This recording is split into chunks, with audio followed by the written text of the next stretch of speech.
from his sweeper's role. Maybe cleared by Cannavaro, but only into the path of Tarantino. Pizzi! Terrific stop by Buffon. Real reaction save by the Parma goalkeeper. And it would have been ironic had Pizzi, who's on loan to Napoli from Parma, scored the opening goal of the game. Buffon made a very good stop then.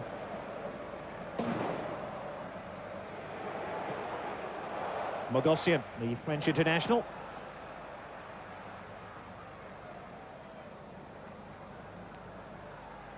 Pizzi. Busso now. Agostini!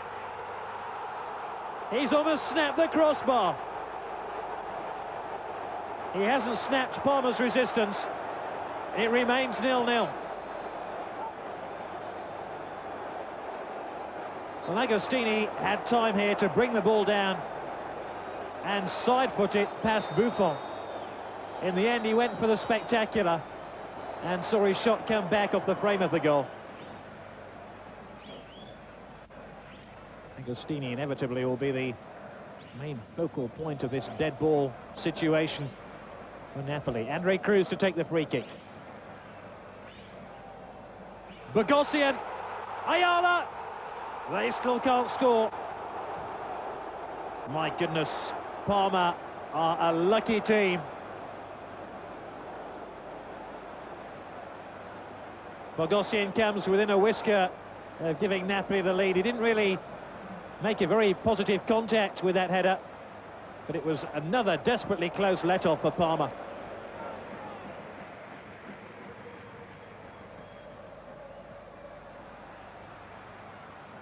Busso. It's a fine pass to pick out Pizzi. Agostini. Pizzi's through here, and Pizzi scores! It's no more than Napoli deserve.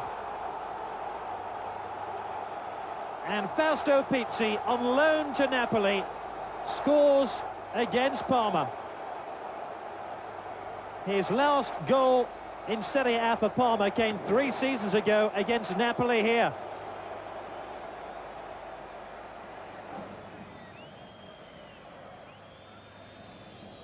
Baggio, Melli making terrific strides here. Aspria, that's handball, surely. And indeed, Parma have a penalty within 6 minutes of the restart. Baldini certainly used his hand to control this ball. Oh yes. So Zola, the former Napoli player, can equalise, and he's done just that. It's 1-1.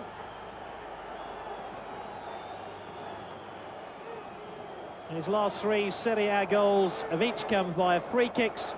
Now he scores with a penalty kick.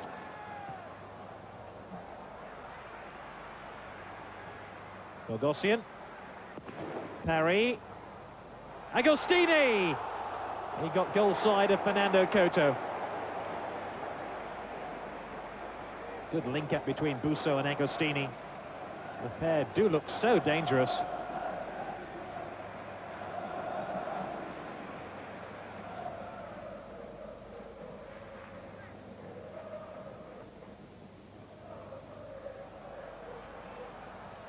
Melli! Well, what a chance for Parma to take the lead. There was little on here for Melli, and this dipping, swerving volley was right on target.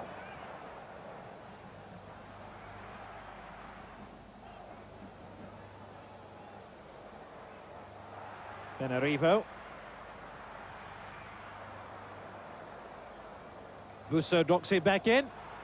Pizzi! That's a good stop by Gianluigi Buffon. Policano with a cross. It's through to Busso once again. He ran into Crippa. And Pizzi, who's already scored 1 goal, could well have had a second here. So all square at the San Paolo Stadium.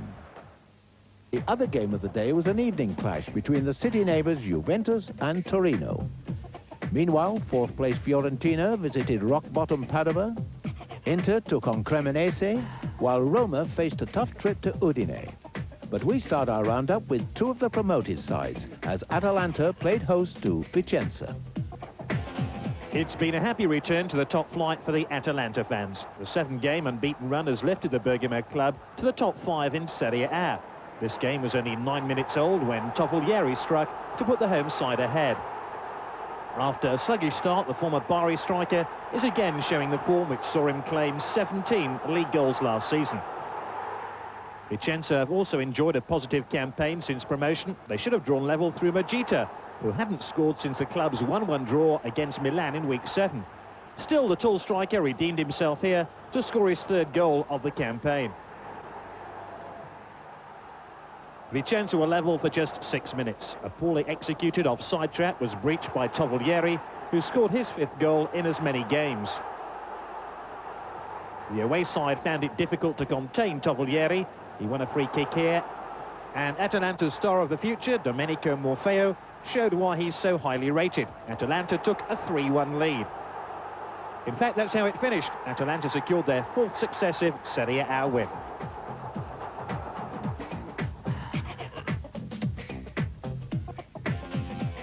Bari's miserable form prompted their coach to include a 17-year-old striker, Nicola Ventola, at the expense of Kenneth Anderson.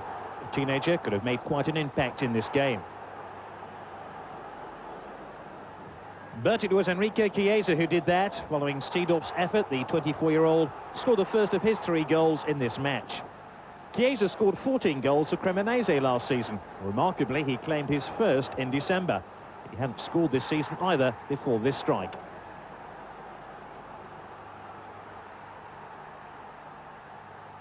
Chiesa put Sampdoria 2 up before the interval. It seems he isn't just able to dodge opposing defenders, but his own teammates too.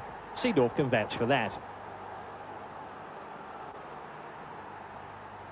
Bari started the second half brightly, and a minute after the break pulled a goal back from a penalty spot after Pagotto brought down Igor Proti. Proti claimed his 9th goal of the season, his first since the end of October. Sampdoria restored their 2-goal cushion with 13 minutes to go. Needless to say, it was Chiesa who scored. Samp's first away win of the season cost Giuseppe Materazzi his job as Bari coach.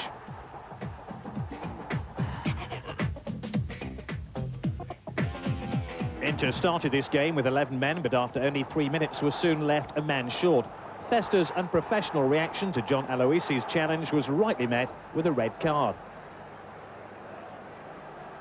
The incident didn't stop Inter from taking control. Indeed, they opened the scoring 18 minutes in through Zanetti.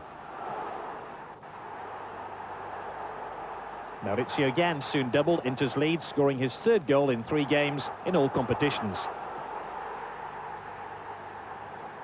It got worse for Cremonese in the second half. Stefano D'Agostini was sent off after receiving his 2nd caution. After his debut goal a week earlier, Aloisi missed a chance to score on his 2nd Serie A appearance. His reaction summed up Cremonese's day.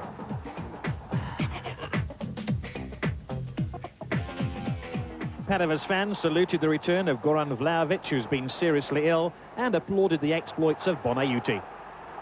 I wonder what they made of Fiorentina's defending here. The only surprise is that Padova didn't open the scoring.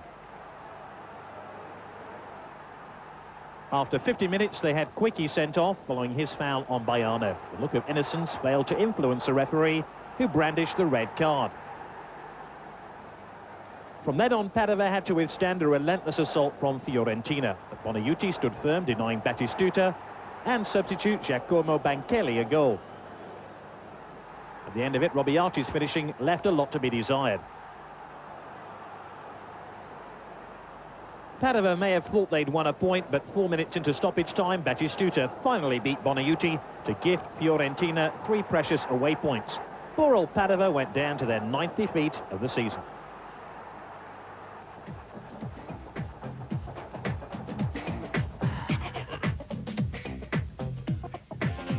Despite their low league placing, Piacenza have had quite an impressive time at home. They'd won 3 of their 4 previous games and started brightly against Cagliari too. The Sardinians have recently tightened things up at the back. They'd won their last 2 games without conceding a goal. In fact, there were no goals in this fixture until the second half. Catcher scored for the 6th time this season after a barren run of 3 games. Piacenza's lead was short-lived, however. Oliveira equalised for Cagliari with a subtle finish to take his tally to 5 goals. I think it's fair to say he was pleased with his strike. Piovani then went close for the home side, just clearing the crossbar with a header. The only previous league meeting here between these two teams ended in a 1-1 draw. Despite Piacenza's attempts to find a winner, history repeated itself.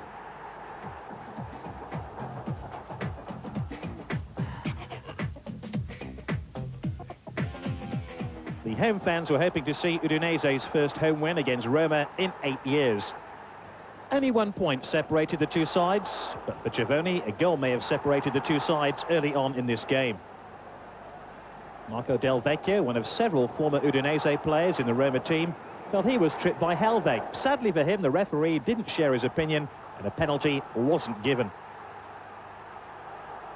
The former Milan striker, Stefano Borgonovo, was given a rare start. He almost marked it with a goal. Civoni excelled once again. The Roma keeper wasn't called into the action here. Beer should have scored. Udinese eventually did take the lead, and it came after 64 minutes. Thomas Helveg set up the chance. Oliver Bierhoff scored his 8th goal of the season from the Danes' cross.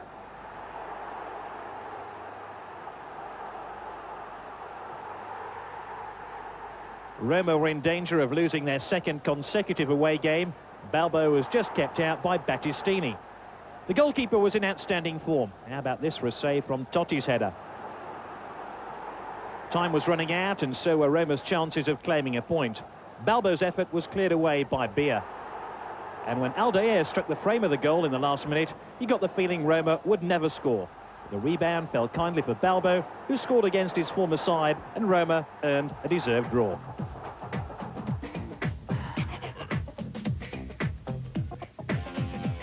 League placings usually count for nothing in a derby match. They did in this game, though, as Juventus destroyed Torino.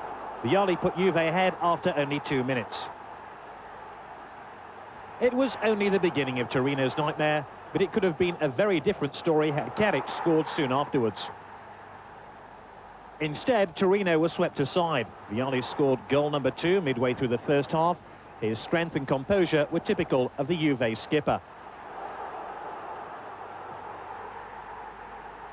Vialli hadn't quite finished. Shortly before the interval, he became the first Juventus player ever to score a hat-trick in a Turin derby, and he did so with power and precision.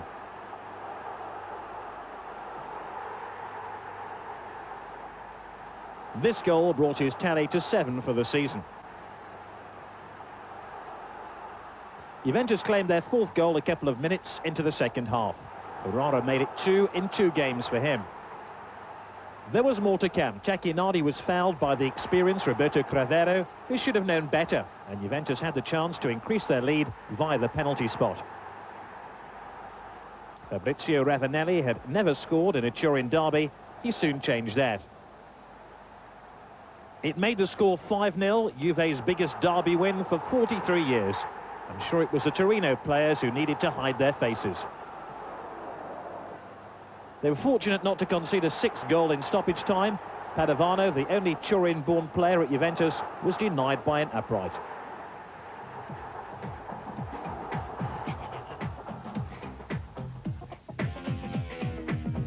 Well, Milan have extended their lead to 4 points over Parma at the top of Serie A.